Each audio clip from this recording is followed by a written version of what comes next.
A mysterious video from Brazil's remote Javari Valley has reignited a debate that science thought it had already settled. Reports of giant unidentified snakes have been emerging from the Amazon for decades.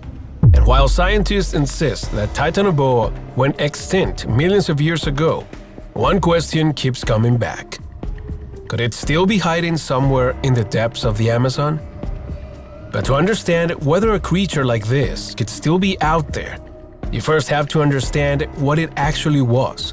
And almost everything that made Titanoboa possible comes down to three things: the world it was born into, the prey that fed it, and a size that pushes against the very limit of what a snake can physically be.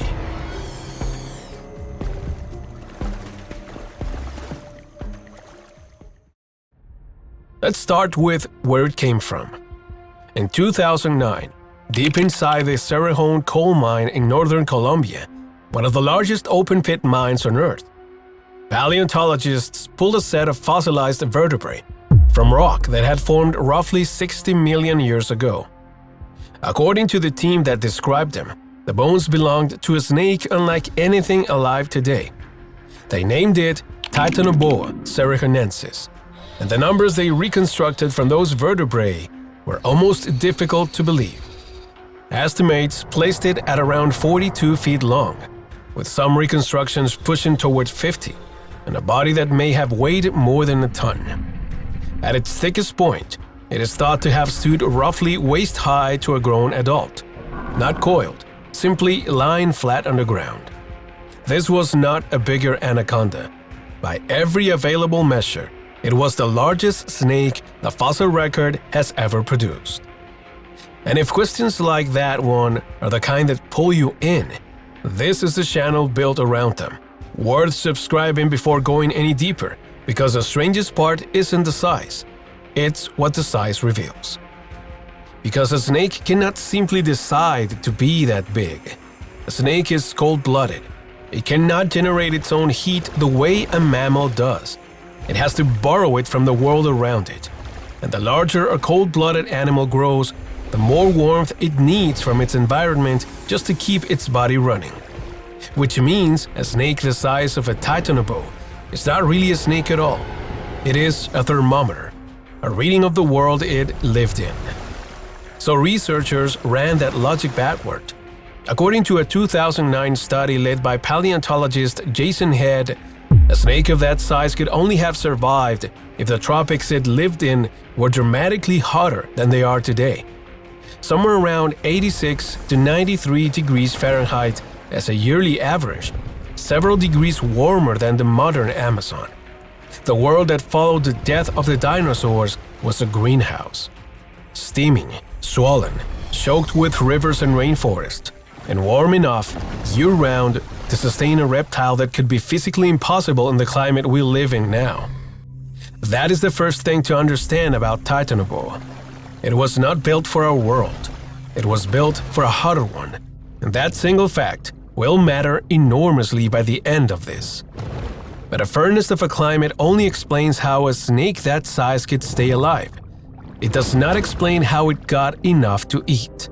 Because an animal of this scale needs a constant, almost relentless supply of food. And what scientists found buried alongside it in that same Colombian rock tells a story of its own. That same Cerrejón mine didn't just give up a single snake. It gave up an entire lost world. Buried in the same layers of rock, researchers found the rest of the neighborhood, and it reads less like a swamp than like a nightmare version of one. There were turtles with shells the size of a small dining table. There were lungfish far larger than any living today. And crucially, there were relatives of modern crocodiles, early primitive forms called dinosaurs, some stretching well over 6 feet, patrolling the same warm rivers. In almost any ecosystem on Earth, a crocodile sits at or near the top of the food chain. In Titanoboa's world, according to the researchers who studied the site, the crocodiles were prey. That single detail rearranges everything. We tend to picture giant snakes the way films do, ambushing deer, swallowing the occasional unlucky man. But the evidence suggests Titanoboa was operating on a completely different scale. Its skull, reconstructed years after the first discovery, hints that a jaw adapted less for land hunting and more for seizing slippery, powerful prey in water. This was an animal that hunted in the rivers, and what it hunted, there were the other apex predators of its time. And the way a snake that size kills is its own kind of horror. It doesn't rely on venom, it constricts. A modern anaconda can already exert enough pressure to collapse a victim's circulatory system in seconds. The prey doesn't suffocate so much as its heart is simply stopped by the squeeze. Now scale that mechanism up to a body weighing more than a ton, thick enough that a grown person couldn't reach around it. The force involved would have been almost beyond comparison among living animals. There would have been no struggle worth describing. Whatever it caught, it ended. But here's the part that's easy to miss. All of this, the crushing force, the river hunting, the appetite for crocodiles, depended entirely on that hot, food-rich greenhouse world holding together. A predator like this is only as stable as the abundance beneath it. Remove the warmth, thin out the prey, and the very things that made Titanoboa unstoppable become the weight that drags it under. That tension, power resting on a foundation that won't last, is a threat to hold on to. Because for all of this, the single most staggering thing about Titanoboa still isn't what it ate or how it killed. It's the raw question of size itself, and whether a snake that big should even be possible. Scientists have argued over exactly that, and the answer reveals a hard ceiling, a physical limit that nature itself seems to enforce on how large a creature like this can ever become. Here's a question that sounds simple, and it isn't. How big can a snake actually get? Not how big do they get, how big can they get before the body itself refuses to cooperate? Because the Titanoboa doesn't just hold the record, it sits unnervingly close to what many researchers consider the upper boundary for an animal of its kind. And understanding why means looking at the problems that come bundled with sheer size. The first is heat, but in reverse. Earlier, the warmth of the ancient tropics was what allowed Titanoboa to exist at all.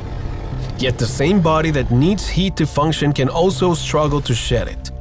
A large, cold-blooded animal warms slowly and cools slowly, and in a relentlessly hot climate, an animal that massive walks a narrow line. Too small, and the cold finishes it.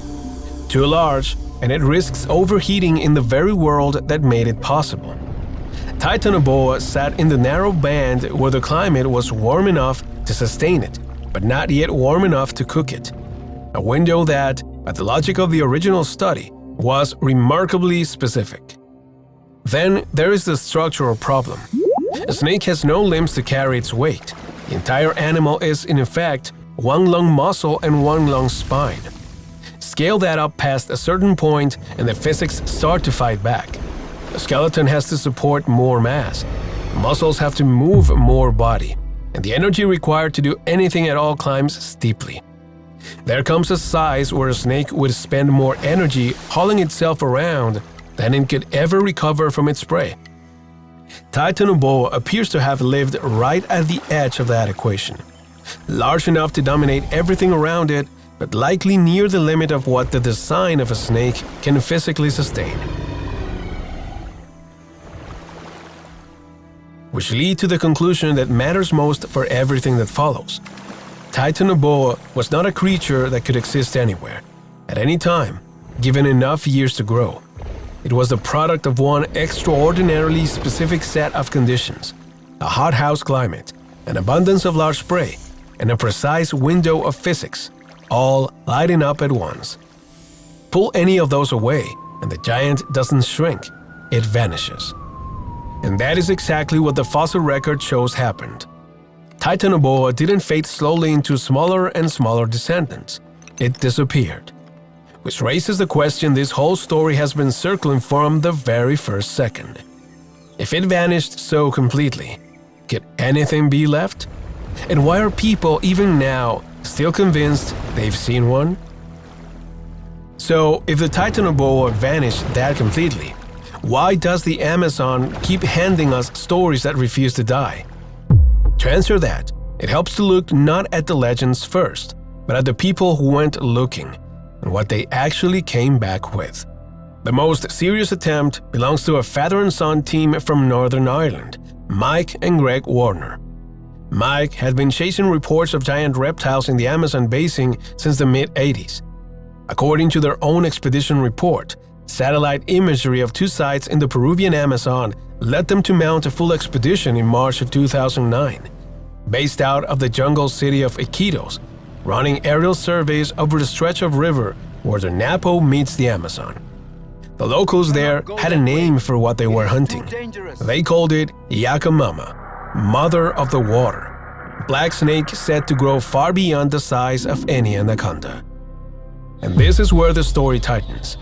During that expedition, the Warners claimed to have photographed the snake from the air that they estimated at roughly 130 feet long. By their own account, the find drew serious interest, and they began planning a ground expedition to recover what no photograph could provide: physical proof, DNA, a scale, a bone, anything science could actually test.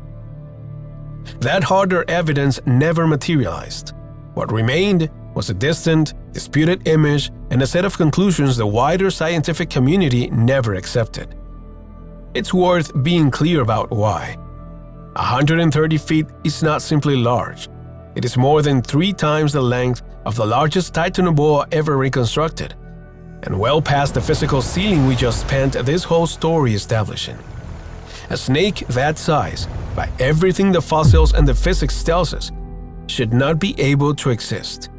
The Warner expedition was real. The effort was real. But a real expedition is not the same thing as a real animal. Which brings us to the footage that opened all of this. The clip said to have come out of Brazil's Javari Valley. It is genuinely unsettling to watch. And it is also, almost certainly, not real in the way it appears.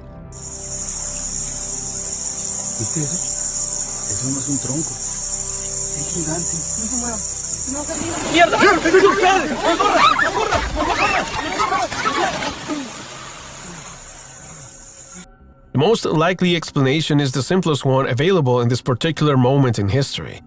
It is a computer-generated image, the kind that has become startlingly convincing in just the last couple of years. The Javari is one of the most isolated places on Earth, which is precisely what makes it the perfect backdrop for footage no one can travel out to verify. And underneath all of it sits the oldest layer of all, the legend itself.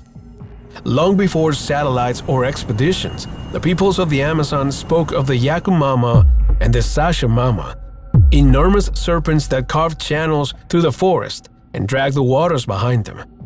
These stories are old, and they are powerful, and they share something with every modern sighting that has followed. They describe something no one has ever been able to place in front of a scientist. Always a trail, never the animal. So the question stops being whether people believe Titanoboa is out there. Clearly, some do. The real question is whether the most isolated depths of the Amazon can actually hide one. And that is where the entire case finally comes apart. Here's the part that almost everyone gets backward. When people imagine Titanoboa surviving, they picture the Amazon as the perfect hiding place. Endless, green, unexplored, warm. And the warmth is exactly the trap. Remember what the size of this animal actually told us. A snake that large was a reading of its climate, and the climate it required was a greenhouse, a tropics running several degrees hotter than the modern Amazon, sustained year-round for millions of years. That world ended. The planet cooled.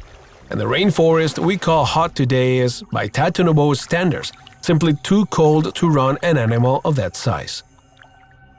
The very jungle that people imagine as its sanctuary is, in the cold arithmetic of biology, a place it could no longer survive. The Amazon didn't hide Titanoboa. The Amazon, as it exists now, is the reason it couldn't still be here. And the climate is only the first wall. There is also the matter of being seen. The deep ocean can hide a creature because almost no one ever goes there. The Amazon is the opposite. It is laced with rivers that people have traveled for thousands of years, lined with communities who know every bend of the water, fished and farmed and navigated across countless generations. A 40-foot, 1-ton predator that hunts crocodiles in the shallows is not something that slips quietly past human attention. It is the single most conspicuous thing the river could possibly contain.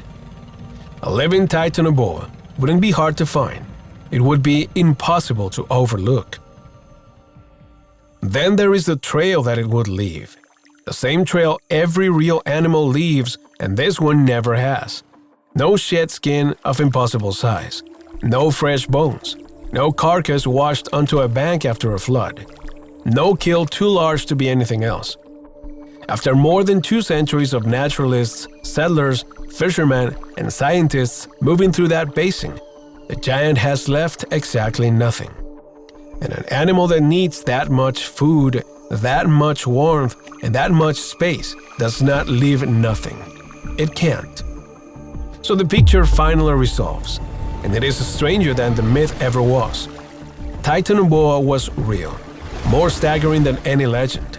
A 40-foot serpent that crushed crocodiles in the rivers of a vanished hothouse world. But that is exactly the point. It belonged to a world that no longer exists. It was never a monster hiding in our jungle. It was the ruler of a different one. One the Earth left behind 60 million years ago and has never built again. So the mystery doesn't really close. It just changes shape. Titanoboa is gone. But the world it ruled, that drowned and steaming greenhouse, is a reminder of how radically different this planet has been, and how much of its deep past we are still piecing together from a handful of bones in a coal mine. The giant isn't waiting in the dark waters of the Amazon. A far stranger truth is that it was here at all, and that the Earth, given the right heat and the right time, built something this enormous once and may never do it again. And if a vanished world that once grew monsters is the kind of thing that pulls you in, there's another one waiting right here, and it goes even deeper than this one did.